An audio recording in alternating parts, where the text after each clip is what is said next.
So the show begins, the five sections deal with family, the land, the Civil War, the legacy of slavery and race relations, and sort of mortality. We'll take those one by one.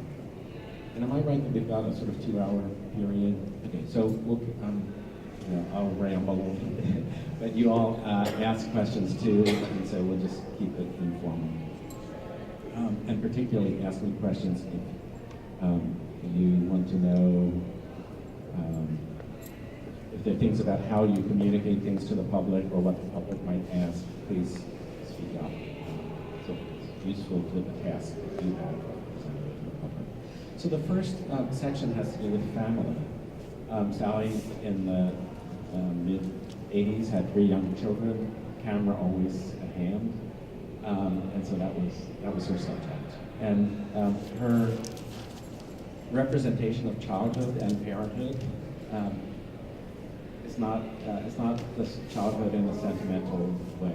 It was complex. It's about yes, the sort of joys and freedoms of childhood, but also the anxieties, the worries, the bloody nose, the sort of complexities of emotion. And in the first 2 pictures here, we've got a hint of that. So the first one, which is called Blowing Bubbles, her older daughter Jessie blowing bubbles, and the younger daughter Virginia sort of looking a bit warily at the camera.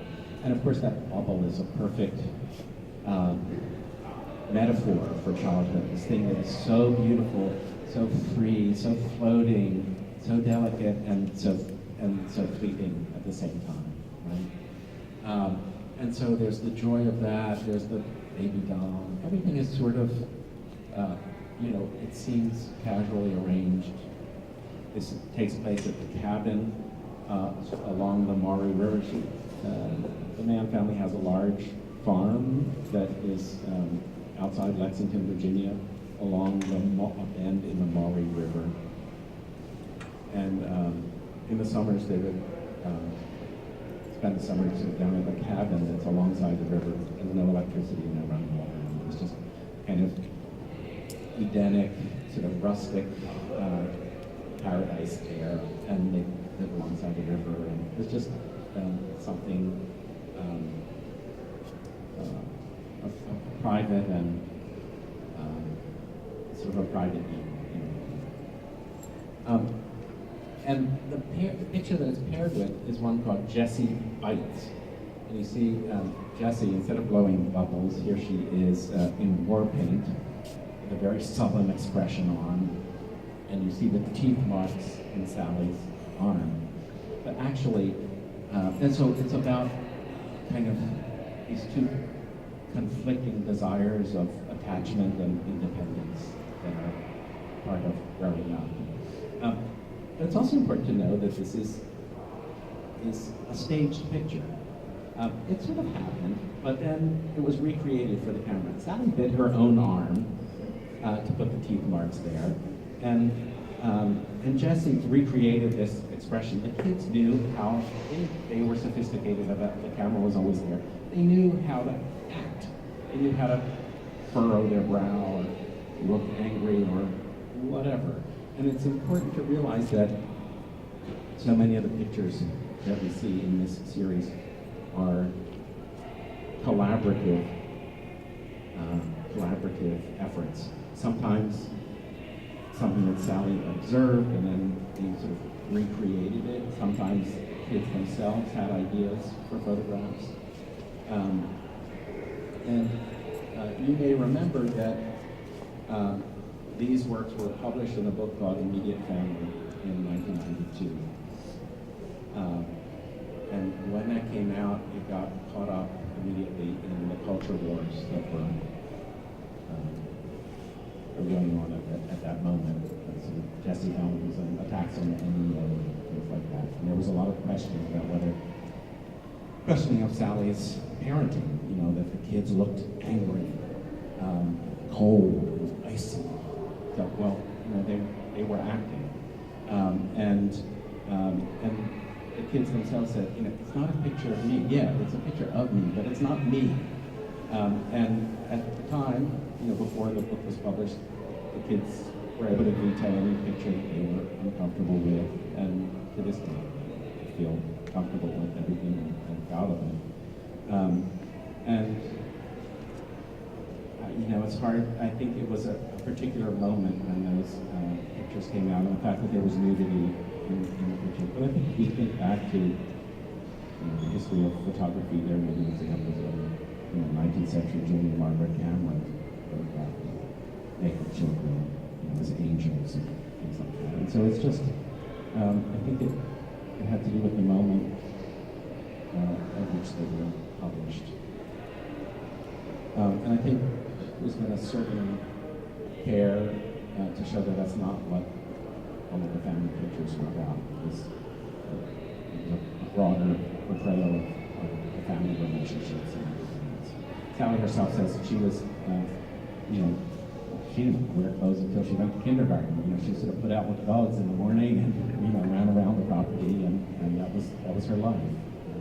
And you have a question? Part of the problem is the kids look so angry. Right, they look angry, but they're not. They knew how to make themselves look. Jessie is, she's acting. It's one thing to look angry, it's another thing to look angry when you're thinking. So, I mean, that I'm there's one which Sally regrets having titled the way she did, which was the last time Emmett modeled nude. She didn't really need to put the word nude in there. What it was he announced, this is the last time I'm doing this, because it was the 8th try to get this picture, and the water was cold, and he said, I'm not doing it anymore, this is the last one. And so she sort of regretted afterwards not having just got it the last time and it up. And she was just trying to get the right relationship of him, of the current, of the light, etc. And it's interesting, if you look in, I think it's if you look in her memoir, Hold Still, you'll see each of the pictures that it took to get to that point. But that's another thing I recommend to you all is her memoir, Hold Still. Did any of you come to her reading 2 years ago in the auditorium? Oh, you missed a great thing. She was, so the book is called Hold Still. I'm imagining that the shop has it. And Sally is an incredible writer. She studied English and writing at Bennington and then Hollins College. I think it's just, it really annoys me that anybody should have that much talent in two completely different things, photography and writing. But she's an amazing writer as well as photographer. And I think that the two, in a way, are related. That these pictures, like writing often, the pictures are a blend of fact and fiction. So, they're her kids. Yes, some of these are incidents that really happen, but a lot of it is constructed. They're constructed pictures that nonetheless are the kind of thing that every mother has seen. For instance, Henri Cartier-Bresson, and the title of his book in English was The Decisive Moment. And the idea was that a photographer can recognize in an instant the moment when everything comes together perfectly, and it's almost like without going to his brain, it's actually eye to hand, and snap the picture in an instant and capture that moment when it all comes together. And so if you look at a picture like Easter dress here, you might think that that's exactly what happened. Gosh, perfect, she caught everything at exactly the right moment. She snapped the picture. Lucky her. In fact, that's not at all how it was. And indeed, she, all of the black and white pictures in this room, and nearly everything in the show, was taken with a large format camera, 8x10 camera, big camera, on a tripod, longer exposures because of the larger negative size. And so it's not at all capturing an instant, snapping the picture at the right time. This went through numerous attempts to get this picture. She knew she wanted it to be on a hillside near her house. The Easter dress, which was made for Sally by her grandmother, Jessie, and then handed down from Sally to her daughter, Jessie, the namesake, great-grandmother, is what I say. She wanted the light to be coming from behind to give the dress a sense of it glowing. She wanted the other figures to be a little bit chaotic and peripheral, but Jessie to be standing there in the middle, serenely in the Easter dress. She put Emmett over here in a particular place where he would remain in focus, despite the shallow depth of field, the shallow range of focus of her 8x10 camera's lens. She put little Virginia there and promised a popsicle if she didn't move. The neighbor's dog, the grandfather trying to keep the dog in check there. So everything, it took numerous attempts to get to the picture she wanted. And it is, again, a kind of collaboration and a construction and not an instant snap.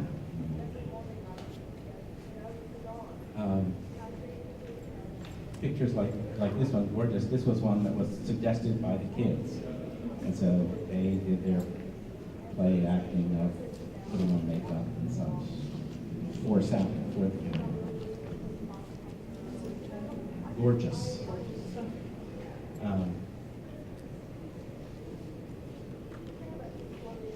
What questions do you have at this point? Where is she now? Lexington. Where is she at this moment? Yeah, Zaza, Hotel Zaza, or Rodeo. I sent her to Rodeo. So I'm hoping that she's going there and looking at Longhorns. She lives in Lexington, same place, same exact place where all of these pictures are taken. Yeah. So I think they've been printed at a couple of different sizes. So these are contact prints. The 8x10 prints are contact printed. In other words, the negative placed directly on the paper and exposed to light. These are enlargements. And I mean, I've seen family pictures in both in a range of sizes. And I don't know if that answers your question, but she does, yeah. It's totally the artist choice. And she's an amazing printer, and she describes her her mastery of the craft of photography at this time as being, she said she could out-answer any Adams, right? So, just, and she is an amazing, I mean, she's super fussy about the prints. And I remember, so I visited her when I was going to write my the essay for the catalog. I visited her, and she had 5 big prints of one of the pictures in the courtroom. 5 of them lined up. She and her assistant looking at them, and I was looking at them, and they looked like 5 identical prints to me at first. And then, and to her, she was saying to the assistant, which one is the lighter one? But then as we looked, we began to see, the corner down here is printed differently here than on this one. A little different on this one. Up here, you notice something different from one to another. So very, very attentive to the details of printing. Yeah, the print, I mean, yes, darkroom manipulation, not heavy manipulation, but in the same way that Ethel Adams would. You burn certain areas or dodge certain areas in terms of the exposure to accentuate or compensate for things in the negative, to draw out the expression. Yeah. So 3 or 4 years ago, when this book came out, Mm-hmm. you had either a lecture by her or it was a film about her. She did a reading from the book Okay. in Brown Auditorium. And she read the part about Cy Twombly, who also lived in Lexington, and whose work and friendship Yeah. Yeah, it was at capacity, and I think Bernard Bonnet sold every Sally Mann book of every kind that we had. And she was good. She sat there and signed books for her. Yeah. So did she develop all of the prints herself? Yes. And also is she using the blogging process here? Or just... Not here. These are film negatives, 8 by 10 sheet film. She does all her own darkroom work. She's got a big darkroom in the house. And when you read, I read, the essay that I wrote for the catalog had to do with her use of 19th century processes. And I contrast, she has sort of two studios. There's the darkroom, which is as dust-free as it can be, and clean and unlit. And then there's the studio in which she's shooting work now, which is over the tool shed, and it's filled with all the dust that's been banished from the house, and it's got dead flies and spider webs, and it's just a mess in a way that she invites, because she wants that. She wants that atmosphere. She wants the accidents that happen, and we'll get to that when we get to the later pictures. If you look right behind you, you'll see the color work. Instead of going around with a big tripod and an 8 by 10 camera, she could hold it, and that actually allowed her to be more spontaneous, and to capture things like a bloody nose, or balancing on a lunar tube in the river, things that were just a little more a part of life with the kids, and so just a little more spontaneous. It's really the only color work that she's done. Otherwise, it's always been black and white. Continues to be. She described in the early 1990s, she was feeling, and the quote is on the text panel for the next room, she was feeling like she'd start out to make a picture of the kids, and she'd be seduced by the landscape behind them, and the kids ended up becoming secondary to the picture. And I think, and so the next body of work focuses on the landscape. And I think part of that was what she described, sort of being seduced by the landscape, the backgrounds in her family pictures. Part of it, I think, too, was that after all the controversy that came out that surrounded the immediate family book, I think there's a little bit of this retreat from that, just wanting to divorce yourself from that debate. And so, instead of photographing the kids, it's the landscape. So, if you have questions about this room, we can talk about things. Otherwise, we'll move to the next room.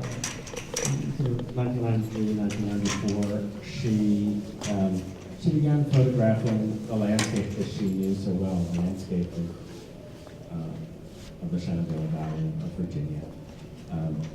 And those are the pictures that you see on this wall. So the fields near her home, the mountains in the distance, and photographing particularly in early morning or evening, when there would be a certain quality of light that she particularly saw. And I think in these you feel that the humidity of the air and the way it catches the light. And she also, one of the lessons she said she learned from Cy Twombly, who we know his paintings in the studio in Lexington, but he also took photographs, and she found them very beautiful, and they were of totally insignificant things, corners of the studio and things like that. What she learned from that was the idea of photographing things that seemed insignificant, but in which she might find beauty. So a place like this along the river, it's not a notable place, right? It's just something casual, something unremarkable, but which she could look at and render in a remarkable way. And I think you see here also this a change in scale. We talked about size of the picture in the rooms. In this room, you'll see that she moved to a bigger scale here and even bigger And I think that that's, of course, appropriate for the landscape to get a sense of that expansiveness of the scene. She loves gelatin silver paper, traditional black and white paper.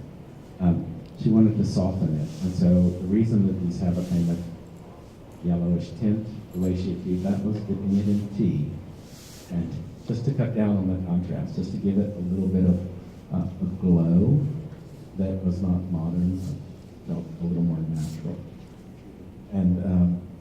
And that also suggested a bit of history. And that's something that we'll see. If she's thinking about the history of the place. And a real, yeah. So in fact, these are, she's purposely using a lens that doesn't throw an image large enough to cover the whole negative. And so it focuses, it's a, I might say it's vignetting, and you'll see it often in 19th century pictures too. If you look at some of these others, you'll see there's almost, it can be all four corners. That lens is circular, and it's throwing a circular image inside the camera to the negative in the back. And in this case, she's purposely chosen a lens that doesn't cover everything, and it's almost like she's sort of going like this to the landscape, looking. I noticed Or- it on the first one. Uh-huh. So she would use that. It's a way of helping visually to focus our attention. Sometimes in a landscape, it's almost as though you're looking through a telescope or something like that. Yeah. Sorry, did you say what The paper is a regular black and white photographic paper, gelatin silver paper, but it has this creamy quality because she's dipped the print in tea afterwards, purposely to cut down the brightness of the paper, to give it a softer quality, kind of glowing quality of natural light, and to also suggest a little bit of history to it. Is it very other tone? I don't think so. I think it's just tea. Also, the inside scoop is they were different colors, and some of the pictures were particularly orange, like the two center ones on this wall looked really orange. And Sally walked in, she went, "Ooh, we have to do something about that." And so we spent a lot of time yesterday with Wesley Jefferson, who's in charge of lighting here. And he had some daylight filter, so if you look up, you'll see some of the lights have a kind of look whiter and some look yellower, right? So the yellow ones are the normal incandescent lamps. The other ones are the same lamps, but they have a blue filter, kind of daylight filter on them. And we pointed that at those pictures that look so orange, you just suck the orange out of it. And the one on the far right has only incandescent light on it. The third one on this wall looked really orange, but with that filter, he was able to make it look in the same family as the fourth one on the wall. So we did a little bit of display magic here yesterday with Sally's direction, trying to get the right balance of color. So I think she, it's steeped in the tea a little too long for Sally's look, or maybe she liked the way it looked individually, but not when it was in the context of other prints that were not as heavily toned. And then these are all done with a sheet negative again? Yes, these are done with with an 8x10 camera and sheet film, and that changes as we go along through this section. I'll talk And about really that. large and larger? Yeah, she's got an 810 and larger. She can put that negative in and make really big prints. Yeah. The one that's the most interesting to me is this one, because the weeds are in focus and Yeah. everything else is like. Well, she would like to hear that because that's exactly her point. Is It's that just it's fabulous, that the it's way the shade is from the trees on the water, and then you've got this clear, but did she manipulate that? How did she? well, she's choosing her focus, but she would love to hear you say that because that's sort of the point where there's nothing special about the place except the vision that she sees it with, and her choice to put the foreground weeds in focus and the background out of focus. So And you she said, pulled that out, Yeah. and then that just fell into place. yeah. So in the mid-90s, beginning I think in '94, she took her journey, her exploration of the southern landscape to the deep south. She went to Georgia, to Mississippi, and to Louisiana. And there trying to more actively engage with the history of the land. So she tells the story, and you'll hear it on the audio guide for this picture, which I love, which is from the National Gallery. That she was in the South doing a book reading or something, and she got into a conversation with another couple, and they asked what she was doing, and she said, she was making pictures, and what was she looking for? She was like, well, what I really want to do is I want to find a nice antebellum mansion to stay in and use as my home base. And you got one of those? They said, well, actually, she said, looking for one, and they said, well, we have that. He said, the couple said, where are you looking for? And she said, well, I'm about to be sort of in Mississippi. Oh, so sorry, we do have an antebellum mansion, but it's 3 miles on the Louisiana side of the Mississippi-Louisiana border. It might be the reverse, I don't know. You'll hear on the audio guide. Said, that's okay, but it better have a damn good picture outside. So they gave her the keys, and she sort of went to the house the next night. Following morning, she woke up, went outside, and saw this tree, and just couldn't believe it. And it's exactly what she was looking for, because it's this ancient tree that still sort of bears the wound. The wound is healed, but it's still visible of some trauma of the past. And so it became a kind of metaphor for her for the southern landscape. How the past could be recorded there and still be present in the present day life of that tree. And then also, the other thing to say about this picture, and particularly the one single one on the wall over there, is about Sally's deep knowledge and appreciation of photo history. And some of you may know pictures that we've shown by the French photographer Gustave Le Gray from the 1850s. And Le Gray photographed in the forest of Fontainebleau and made these exquisite pictures of trees, sometimes just the tree trunks like this. He photographed in Fontainebleau forest. That one is called Fontainebleau, but it's not photographed in Fontainebleau forest in France. It's a park in Louisiana near New Orleans. But both of those are kind of homage to the 19th century. As she started photographing in Georgia, she thought back to the Civil War era pictures that she knew. When she was just out of college and she was back in Lexington, she was a kind of freelance photographer. She took pictures for Washington and Lee University and for VMI, both of which are based in Lexington, Virginia Military Institute. And it was like the athletic teams and stuff like that, right? But it was a job. And then she also had the opportunity to help organize. There was a whole cache of old glass negatives up in the attic of one of the buildings, she was told. And she went out there, and what it was were hundreds and hundreds of photographs by a photographer from the Lexington area right after the Civil War, done in like fire. And she looked at those negatives, and she recognized places like the cliffs along the Maury River that were right in the color pictures right there, sort of right near the Mann cabin, and pictures all around Lexington. And one of the things she loved about those pictures were the sense of history and of time that she felt sort of embedded in the negatives, the peeling collodion at the edges, the mistakes that were made, just the little bit of the patina of age, and probably the things that most excited her were the negatives that Mike Miley would have been ashamed to show because they were not perfect. But she liked that, and she wanted to try to capture that quality. And so she started using something called ortho film, which was a kind of film that was usually used for like printing reproduction. It was high contrast. You could develop it with a safe light on and in the dark room, and just had a little bit of a,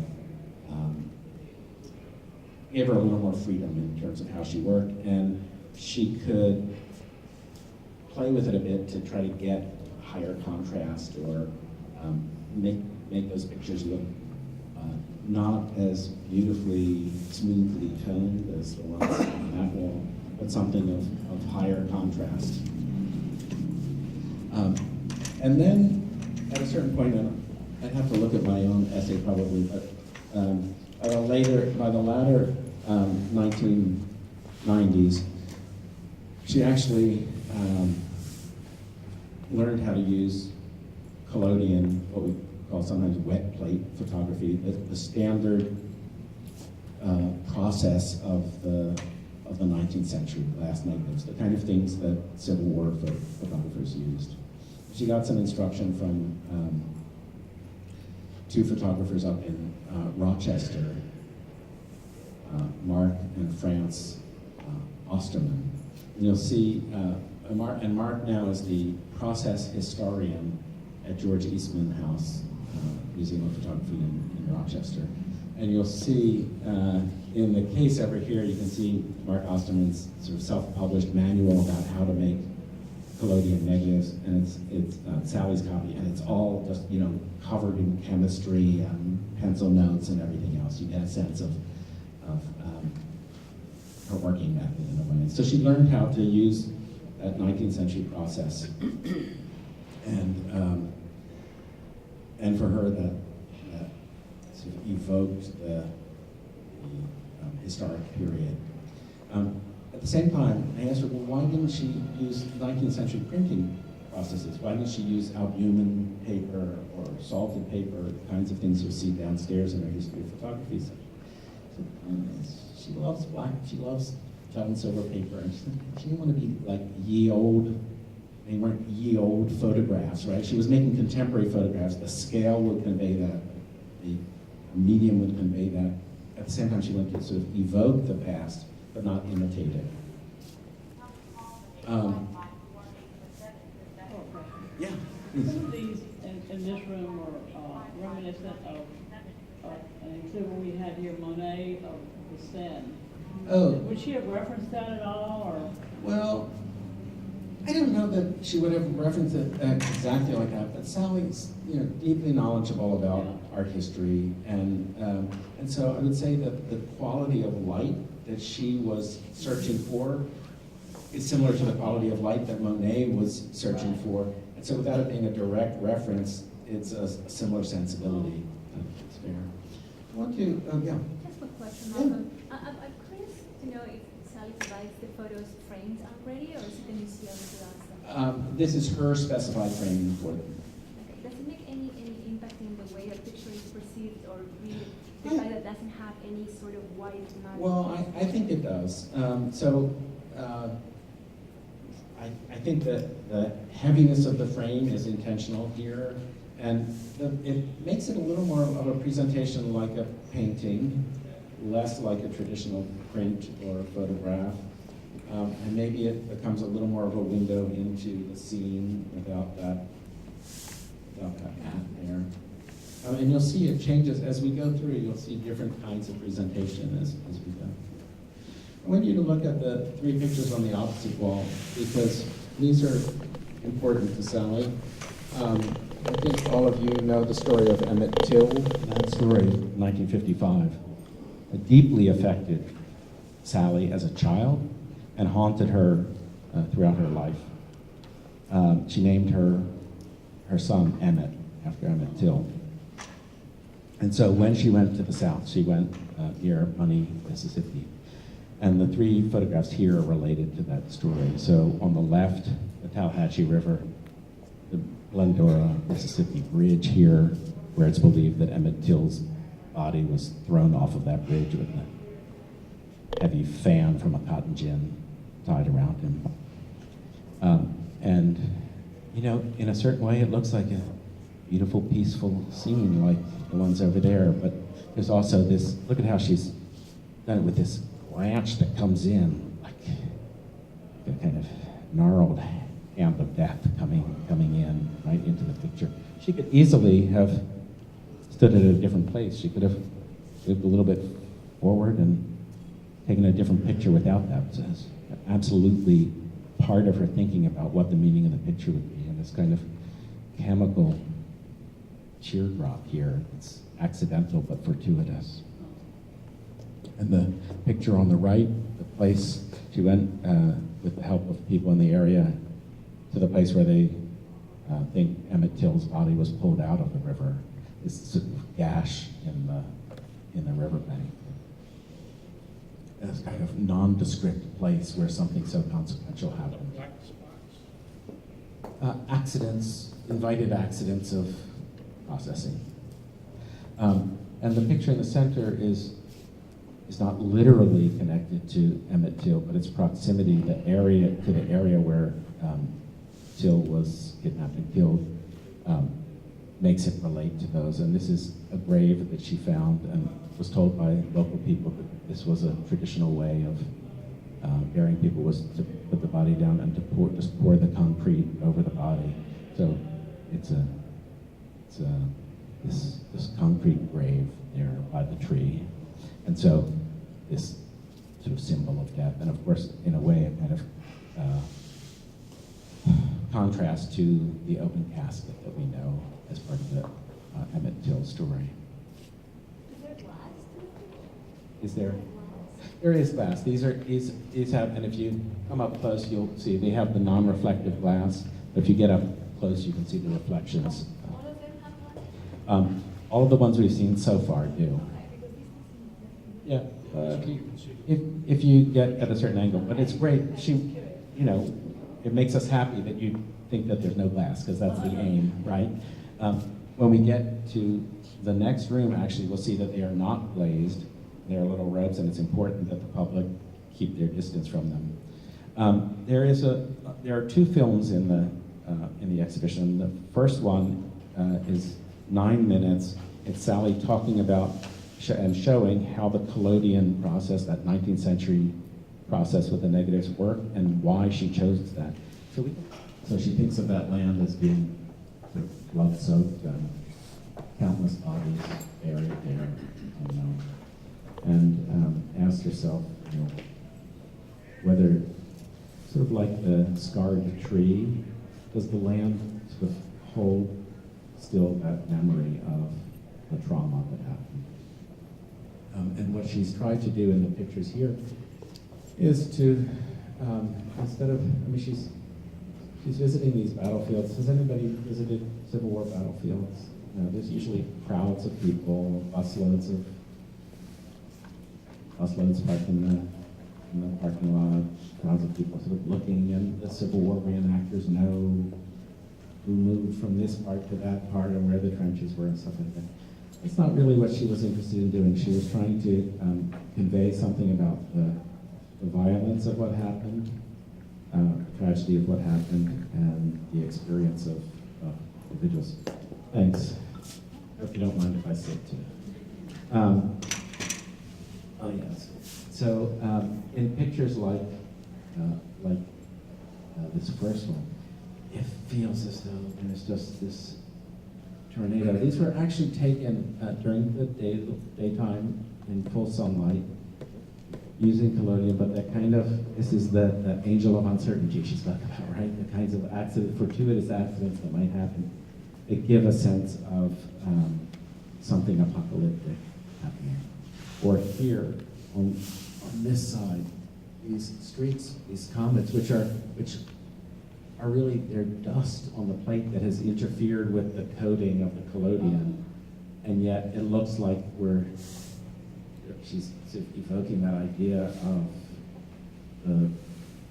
the bullets being fired.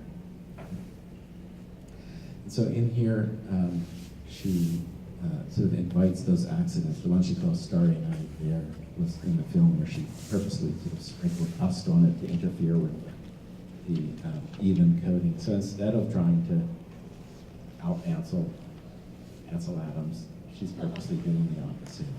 And she's seeking out corners of the battlefields where the public isn't. You know, it's not about the actual topography, it's about something of the feeling of it. That at Wilderness, for instance, got photographs from the Civil War where the trees were just blasted away. There was so much gunshot that the trees themselves were felled. And so she evokes that by finding a blasted tree at Wilderness. She consciously sort of references that past photography. The cornfields over here, where the label there has quotes from both a Union and a Confederate officer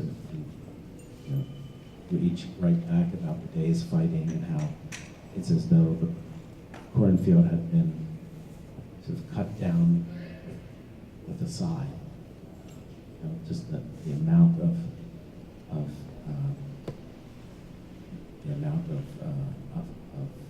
gunfire fell the bodies right where it stood. And so one of the things she's trying to do in some of these, particularly say the last three over here, is thinking about the fading vision, the last vision of a Civil War soldier falling to the ground, and as that vision begins to cloud and go, and trying to evoke that. One of you asked about whether the pictures were glazed, and the ones in here are not glazed. They have no glass on them. That's why we have barriers. It's important to keep the public at a distance. She's put a kind of, it's called like diatomaceous earth. It's these little microorganisms, fossils of or remains of microorganisms, a kind of grit. She's put that into the varnish that she's put onto the picture, so they have this kind of dull, matte, gritty surface.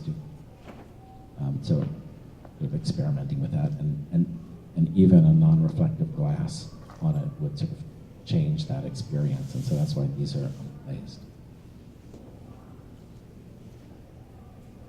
Any questions? What makes them so dark? Because they're full day sunlight.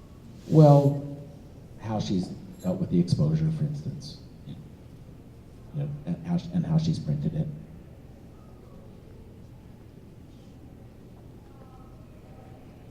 When you listen to the audio tour for the one over here called Black Sun, she recounts how she had the camera set up, and she had the cloth. You saw how she put the cloth over the lens to close the exposure. Well, she had over the lens with an antique lens, and when she pulled the cloth off to sort of open start the exposure, she pulled the lens off too, and it went crashing to the ground. So she covered up the hole in the camera. She got another lens. She put that on. Somehow she ended up in this picture. She doesn't know how. You know, she doesn't know why it looks the way it looks, but she liked that location, this black sun. Did she develop these in the back of her car? She would develop the negative, but not the print. The print she does back in her darkroom, back at the house. But the negative has to be developed on site within a short amount of time. And The negative doesn't have to be this big, right? no, the negative does not have to be this big. She would have been working, in this case, with an 8x10 glass plate negative like you saw her using in the studio. But it's interesting to think about the 19th century photographers that I love so much. You know, people like Gustave Le Gray were using collodion, and they were using negatives much bigger than 8x10, sometimes 14 by 18 inches, to coat that, and they were not inviting the accidents. They were trying to make the perfectly coated plate, perfectly sensitized, perfectly exposed, perfectly printed. The challenge that they had working in the field is important to remember. I have a question. Yeah. When she's doing this process of the negative, did she know she had a good one, or did she do like 5 or 6 of that and then decide later which one she would keep? But that's a lot of 8 by 10 glass things. It is. I think she would set out each day with a certain quantity, 10 sheets of glass or something like that. And I don't actually know the answer. I can tell you that what I think most photographers in that situation, the 19th century photographers did. We often say, Carlton Watkins went to Yosemite and took 100 pieces of glass with him, and look, like all of the negatives are good. Well, he could see right then and there whether the negative, like if you knew the negative was a failure, you just cleaned the glass off and you reuse the glass again, and you save the ones that you can see are good. It's not like film where you can only use it once. There's nothing to keep you from scraping the collodion off, cleaning the glass, and recoding it, resensitizing it, and making a new picture. So whether she could always see what the final thing would look like, I can't tell you, but I think she could probably tell if it wasn't what she wanted and reuse that. There's a limit, it's labor intensive enough that there's a limit to how many pictures you can take a day anyhow. You've got to do the coding, sensitizing, exposing, developing, all of that takes a certain amount of time, so there's a limit. It's not snap, snap, snap, anyhow. So. Yeah? In her artistic life, when did people start buying her photographs? In 1992? No, earlier than that. I mean, in the 80s. So in the 80s, she was really a working artist. And, Yeah. where did she go to art school? Or did she go to art school? She did not go to art school. She studied writing. In college, she studied Yeah, writing. she studied writing. That's why memoir is so damn good. In the video, I mean, she had a camera from early on. Her dad took pictures, and so she learned photography, taught herself photography, and learned photography. It was part of her life from a pretty young age. But she didn't study. She didn't go to art school and study photography. In the video, she had the model pose almost twice. I didn't realize that.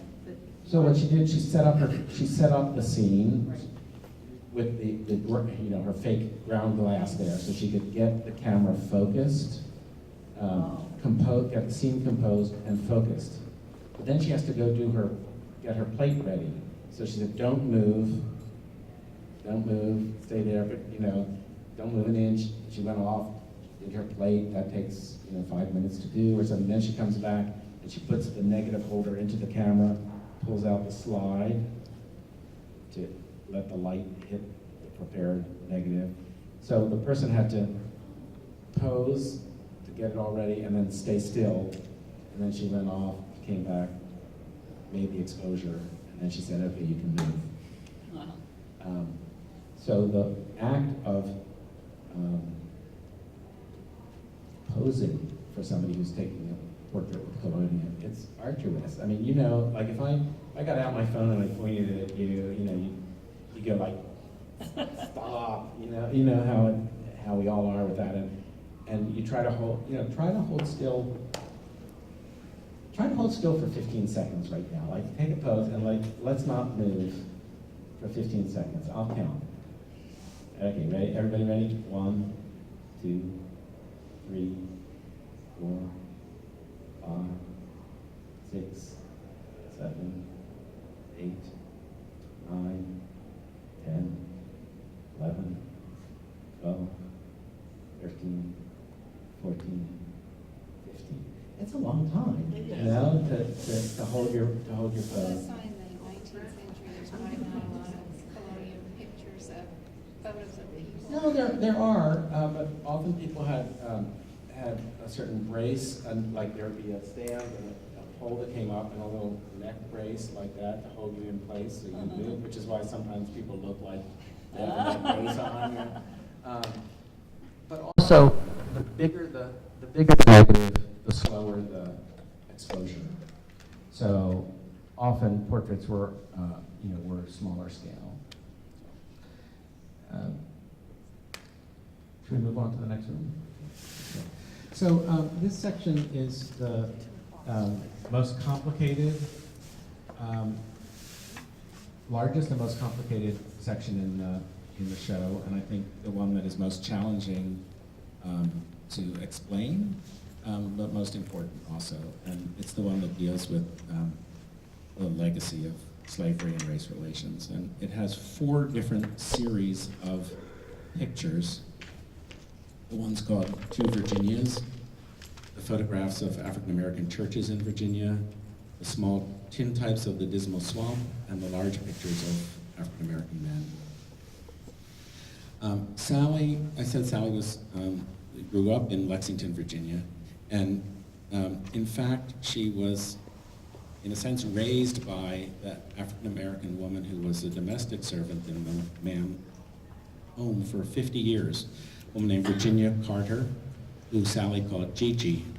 And her relationship with Gigi was a much more intimate, closer relationship that she had with her own mother. It was really, and I think that's not unusual in many Southern families, that there was this close bond between African American maid or nurse and the child.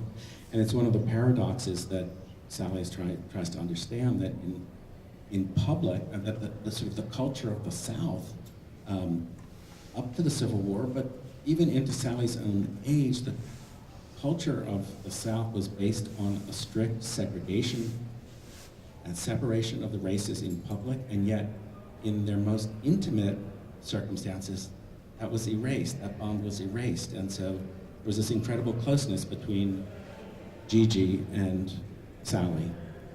At the same time, Sally asks herself as an adult, how, up here, what were we thinking? Why did we never ask the questions?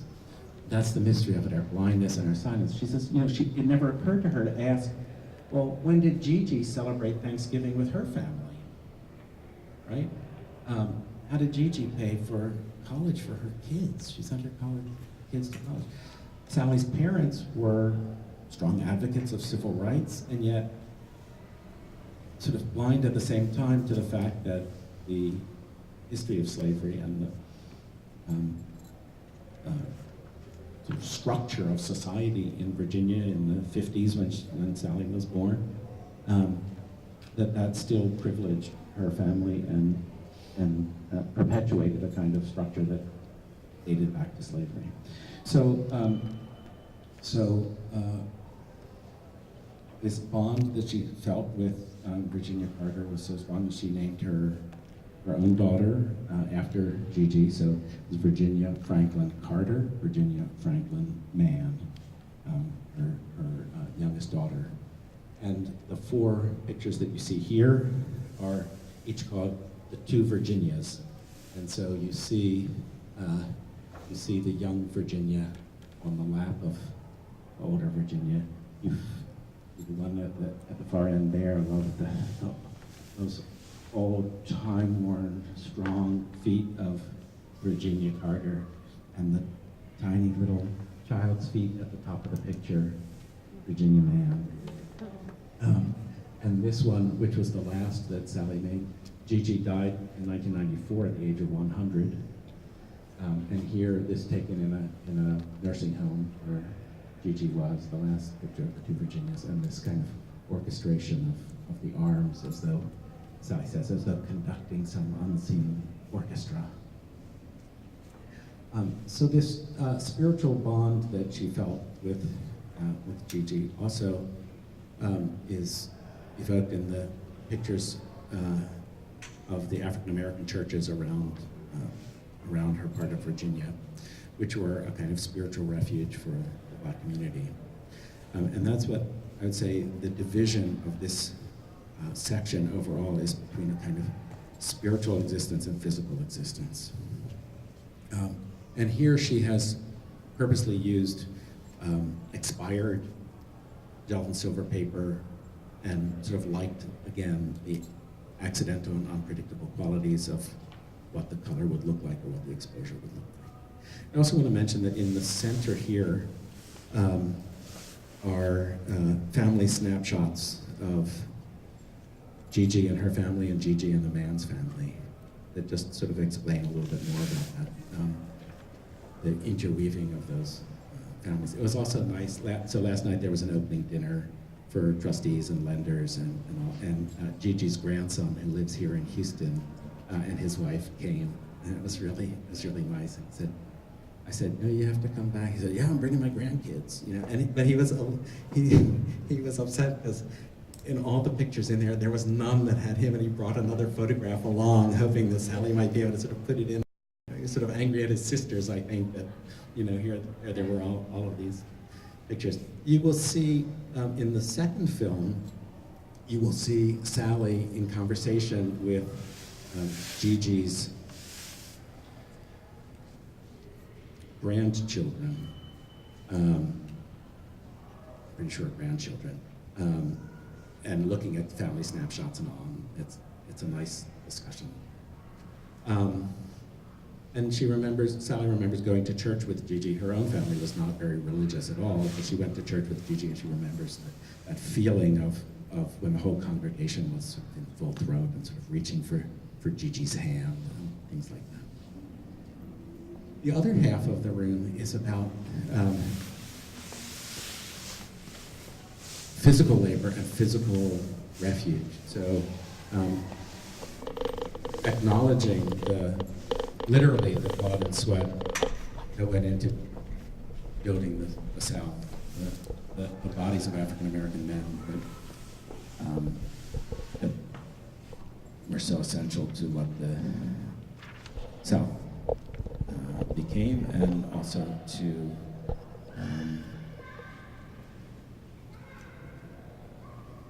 I think still so many preconceptions that people have, particularly directed at African American men and the physical body, the strength of the body, and things like that are part of our history. And so she hired models in Lexington to model for her, people she didn't know, but with whom she wanted to create a certain bond of trust that would allow her to make pictures. And you'll see there's an interview with Jansen, who's the model of the central picture on this wall. There's an interview with him about the process and about how he felt about the pictures.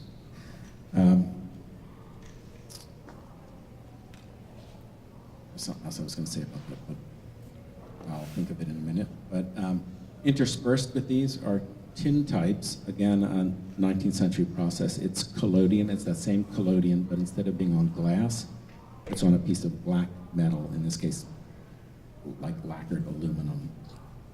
And so the collodion, which normally would block the light, actually shows up as the lighter areas here. I wouldn't get too hung up on the processes. I mean, you can read, there's an explanation about tintype. You can look it up and all, but I wouldn't, it's not what, the pictures aren't about that, so I wouldn't get too hung up in talking to the public about that. But what these pictures represent are pictures of the Dismal Swamp, the area in southeastern Virginia and northeastern North Carolina that was so inhospitable, so snake-infested and tick-ridden and vine-choked that bounty hunters wouldn't go in there, and it became a place of physical refuge for escaped slaves. And also the site of probably the most famous slave rebellion, that of Nat Turner, which ended in great bloodshed. And, Turner himself and 50 of his fellows were executed by the state, and another 100 killed by vigilantes. So it's sort of an attempted rebellion and bloody end. And so that history is part of what's on this wall, and I think that the pictures themselves have this quality of the denseness of the swampy area, the tangle of vines. The series is called Blackwater, partly because of the Blackwater River there, but also because it's a description of that swampy area where the roots and trees decay and turn the water black. The tannins in the vegetation turn the water black.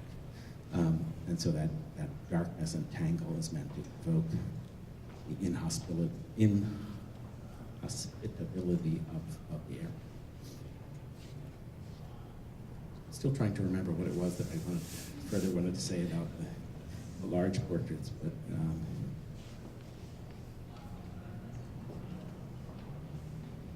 oh, give me one sec. I know what it was. It was, I asked Sally about sort of, all the sort of messiness of the studio. And she said part of it was the effect that she was trying to get in the finished print, but also it seemed to put her models at ease, and particularly when she didn't know the person and she was trying to create a bond, that her own kind of clumsiness and klutziness sort of made things, it created a less intimidating environment, and helped create more of a bond with her subject. I think, as I said at the beginning, I think that particularly here, the pictures are this really sincere attempt to understand the past and understand her own place in that history, what she's learned over the years, what her relationships have been. And I feel like the pictures are a part of that investigation, not that she knows the answer and is telling you, but that she's searching for the answer herself. Yeah. Is this studio close to her home? Like, can Yeah. she leave the studio and go right to her home? Yeah, it's over the sort of the equipment shed, so it's 50 yards away. So she can go like to a different environment altogether in a matter of seconds. Yeah.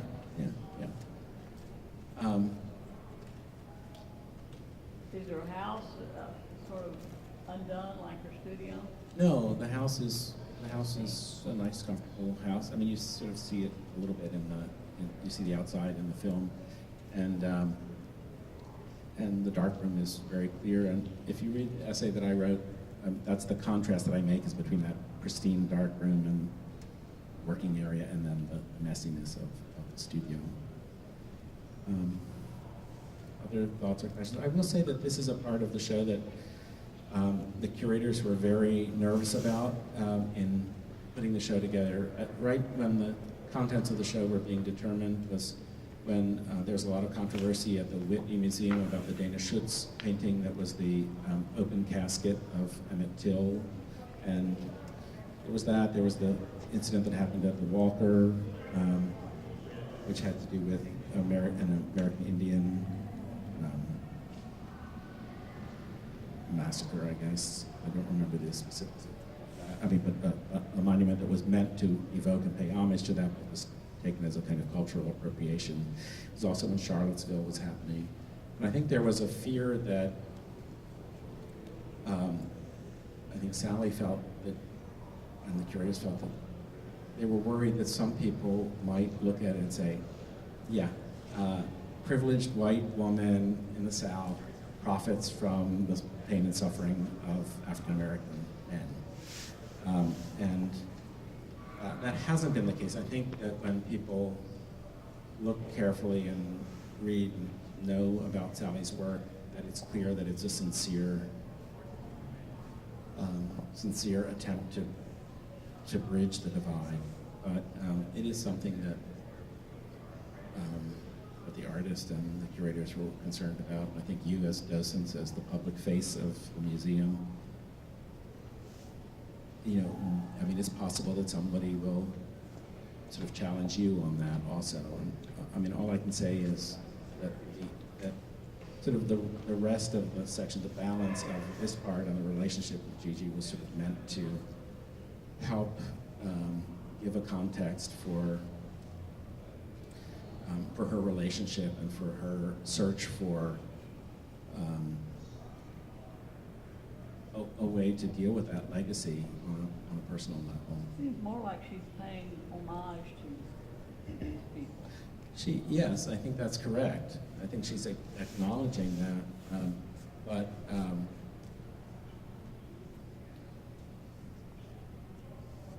I think, a visitor could come in, not read everything, not necessarily be sensitive, and understand the pictures in a different way. So I just sort of caution you. So would it be something like this one where it's just so dark? There's...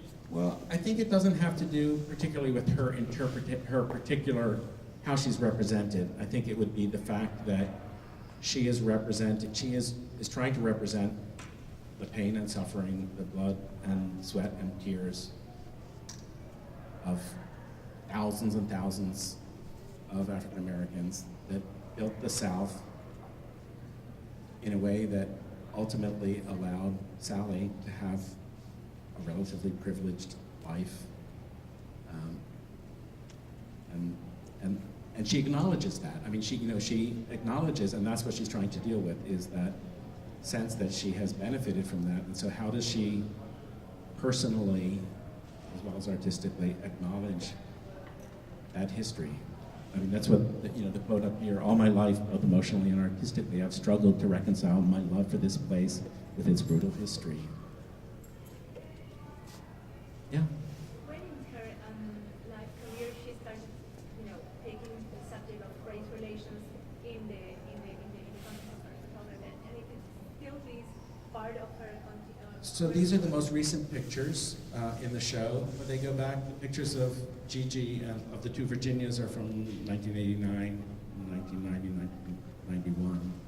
So, and actually she says when she got her first 5x7-inch camera, first large format camera, the first thing she photographed, first subject was Gigi. And so that connection was always a part of her life, from childhood, so it was always a part of her photography. But I think the more conscious exploration of that happens beginning in the 90s with the trip to the South. That's about trying to understand that. The pictures of Emmett Till's, the pictures related to Emmett Till, with the Civil War pictures beginning in the early 2000s, and then with these. So it's something that is a long-standing investigation for herself, trying to understand. So let's move to the final section. I mean, you might remember, those of you who've read the memoir, that her dad collected all sorts of death-related, her dad was a doctor. He collected all sorts of death-related imagery, skulls and things like that. She's certainly confronted death as a subject. She did an essay for the New York Times, photo essay for the New York Times, that was at one of the FBI's, what they call a cadaver farm, where when there are bodies that are unidentified and unclaimed, and someone has died on the street or something like that, they are sometimes, or people who choose to donate their body for this purpose. The body is put out in the landscape at one of these places and allowed to decay in a natural way. The idea being that if they are studied, then the FBI can learn what does a body look like that's been dead for 3 days or for 3 weeks or for a month, and therefore help crime scenes to identify and understand what they're seeing. So that was an essay for the New York Times, for instance. It's not something included in the show. And in her own family, her dad committed suicide most recently, and I don't think you need to share this with the public. It's not a secret, but I just don't think you need to necessarily share it. But her son Emmett committed suicide about a year ago. I'll give you a little bit more. She herself had a very, very serious horseback riding accident in 2006, and the black square that you see over there, which is a grid of 9 self-portrait ambrotypes, which are collodion on glass. Those were what she began to make after that accident, when she was so severely injured that she couldn't lift the camera. She could still make self-portraits. She could handle the negative odor and take self-portraits, but it was something where the horse fell on top of her, and as I say, she was very seriously injured. It was for her, a kind of near-death experience. And then also her husband, Larry, to whom she's been married for, I think, close to 50 years, was diagnosed about 30 years ago with late onset muscular dystrophy. And she's always photographed Larry from when they first met, when they were late teenagers. And it's a measure of his trust and love and generosity that he's allowed her to continue to photograph him as his body has begun to wither from this. And so the pictures that you see on this wall and the small pictures that you see on these 2 walls are all of her husband, Larry. Often with literary references in the title, and I'll let you read those yourself, because I don't remember them all. But this is an interesting one called Hephaestus, the Greek god of blacksmiths, and Larry was a blacksmith. He's a lawyer now, but he was a blacksmith when they first met. Hephaestus, who was kicked off of Mount Olympus because he was deformed. And so here you have that reference because of sort of blacksmithing, because of the problems with Larry's body now. And the accidental flaws in the collodion in that picture, which are a kind of metaphor for the injured body, right? The way they interfere with the representation of the body there, all coming together. The limbs weakening, as you see in various pictures.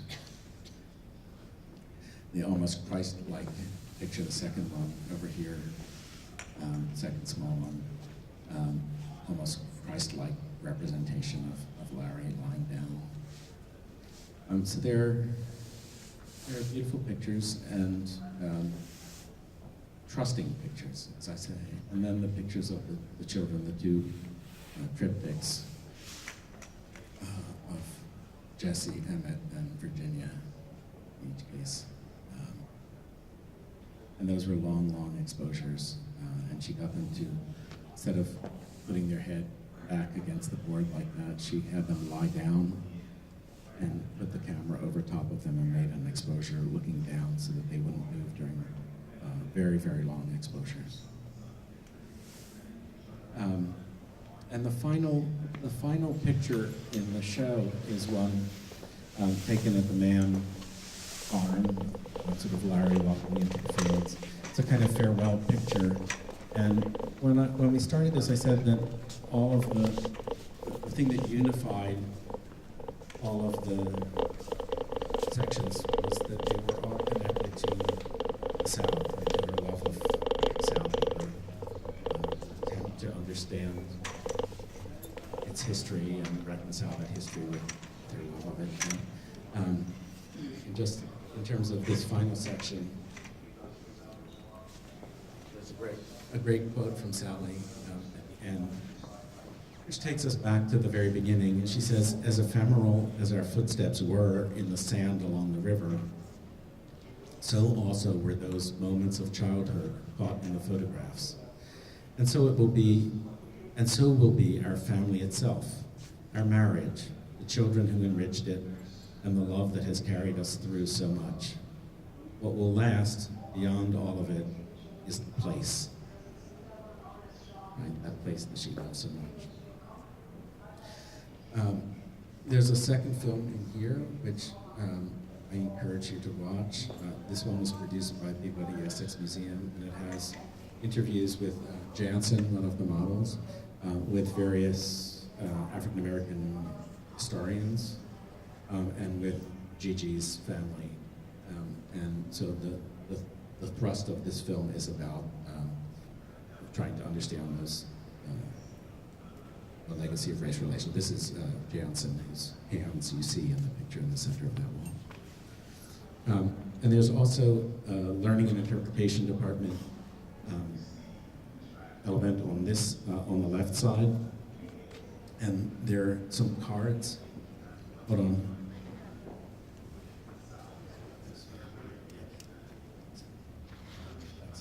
So there are cards here, and they ask questions. Is Houston part of the South? Why or why not? What is home for you? What does it mean to be from there?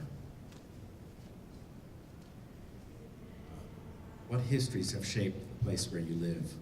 So those are all the questions that Sally is asking herself, and that she's prompting us to ask ourselves also.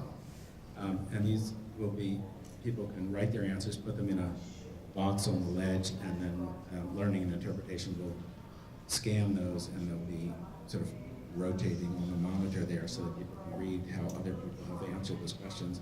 And these cards also are perforated, so one can take home a little souvenir, one of the images with the credits on the back. So it'll be really interesting to see how people respond. So it's not a comment book. I loved the show. I hated the show. I thought this picture was beautiful. It's something that's a little more probing. And I think that that might be an approach for you all too, as you do your tours, to be asking people to think about, you know, Sally is asking herself, how does she become who she is, and how is that connected to Lexington, Virginia, and the history of Lexington? Each of you, ask yourself that same question about where you were born, where you grew up, and how that's affected who you are today. So it's these kind of questions, and I think that might be a good thing somewhere along the way to ask your audience. So there's some time left, and I mean, I'll let you watch the film on your own. Let's take the last 20 minutes maybe to just, you don't have to ask me questions. They can be questions you ask each other, or observations that you've made about the show as we've gone through, whatever's most fruitful for you. And I would invite the learning and interpretation staff also to, you know, if you have thoughts about how to present it to our public, please chime in also. I do like to mention though, at 4 o'clock, we're about 20 minutes from now, the next exhibition, Jack Whitten Sculptures. Kenitra Fletcher is coming to tour us through it, and Jack Whitten's widow is coming with her to give some personal stories. So I hope you'll stick around for that. But meanwhile, let's thank Malcolm for a great tour. And the thing that connects the two shows is that Jack Whitten was born in Alabama, African-American sculptor and painter born in Alabama, though most of the works you see in the next room, in the show, are when he lived in Greece. But it's sort of, you know, two Southern artists is the idea that's meant to kind of unify the two shows.